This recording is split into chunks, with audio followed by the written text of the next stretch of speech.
killing a disabled infant is sometimes not wrong.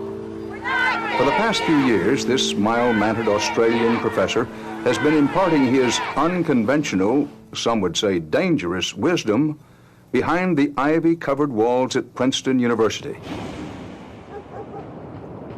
I was expecting some controversy about the appointment because I knew that America is a more conservative place, politically and morally, than Australia, and I knew that there was a strong right-to-life movement. When I arrived, there was a certain tension in the atmosphere. There were also threatening letters and phone messages left to me.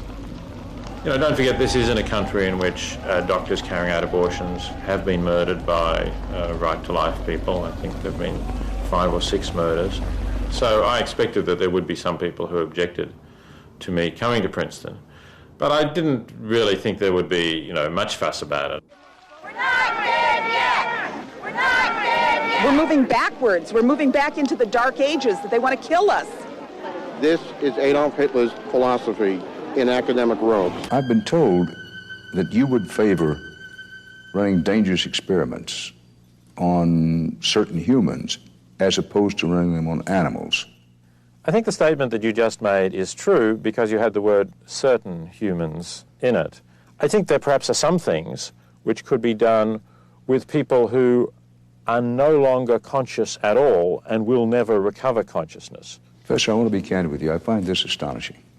The very concept of doing something that might take a human life when you could run the experiment on an animal is abhorrent to me. But it's a human life that I would suggest has lost what is valuable about human life. Without consciousness, human life has dropped to a level, in fact, below that of a chimpanzee or a dog. I feel that the traditional ethic of the sanctity of human life needs to be revised. That ethic doesn't really say that it's because of any special qualities that human beings have that they ought to be kept alive. It simply says they're human beings. That's a very fundamental part of our traditional ethic, that somehow being a member of this species makes a huge difference to the value of your life. Okay. Certainly, I think that there are cases where it's justifiable to kill a baby. The clearest cases would be those where Dr. Hyatt also thinks that it's justifiable to kill a baby, except that the way he puts it is to say it's justifiable to withdraw extraordinary means of care. The result is that the baby is dead in both cases. I don't think that it's morally important whether the baby's death comes about because you withdraw the respirator knowing that the baby can't breathe on its own, or whether you give the baby a lethal injection. So what I'm saying is, rather than just take the view that we must never make this judgment, we should try to be more open about recognizing when we're making the judgment and allow that to be subjected to criticism and discussion. The alternative that some people want is to essentially to say, let's pretend we don't make this judgment. Let's pretend that what we're doing is just withdrawing extraordinary means of life support, and that somehow that's different from making a judgment that this life is not worth living.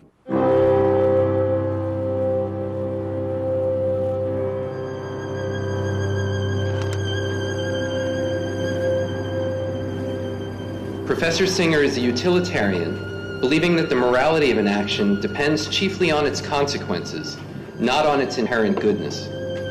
He challenges the traditional Judeo-Christian approach to the sanctity of human life and the relatively lower value ascribed to animal life.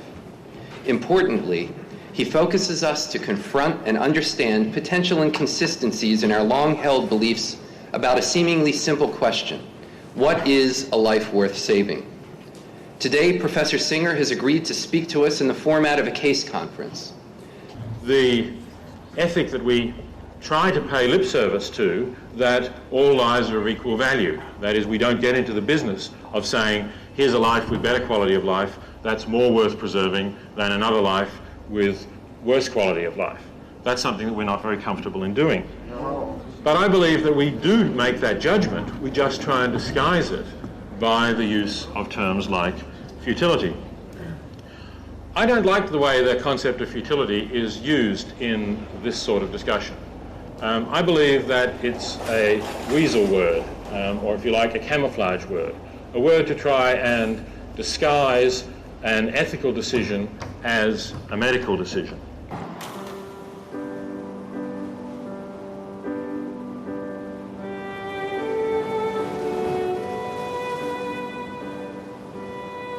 We are beings who have evolved along roughly the lines that Darwin first outlined, and that means that we have strong instincts or desires for self-preservation and for favoritism towards our offspring and our relatives over those of strangers.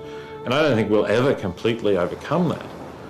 All I think is that we can make a difference. We can kind of push that nature in the right direction a bit because it's flexible. It's not biologically rigidly programmed. I never really liked breakfast in bed. Knowing my children from the moment that they were born has made me feel that when I say that a newborn baby is not a person, I can not only say it as a matter of theory, but I can say it as a matter of personal experience. I mean, you know, they may be quite charming in some ways when they're very small, but you can't effectively communicate with them. They really are, you know, little beings that are interested in feeding and in being clean and dry and comfortable and warm, and not very much else. And it takes a while, and you realize as a father how slowly the sense of bonding with you develops.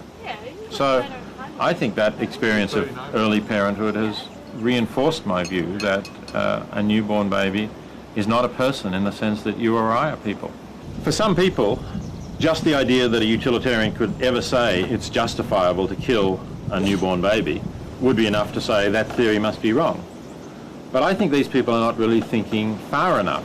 You know, they've got an intuition. It's like the idea that we should never lie or never break a promise, and you just say you must never kill a baby and an innocent human being. A baby is obviously innocent. That must be wrong. It just shows you take for granted something that we've been taught when we were young, or maybe even something that is instinctive in a way, and you're not prepared to think more critically and go a little bit further and ask yourselves questions about why should I accept that as an absolute, unchangeable moral rule, no matter what the circumstances might be.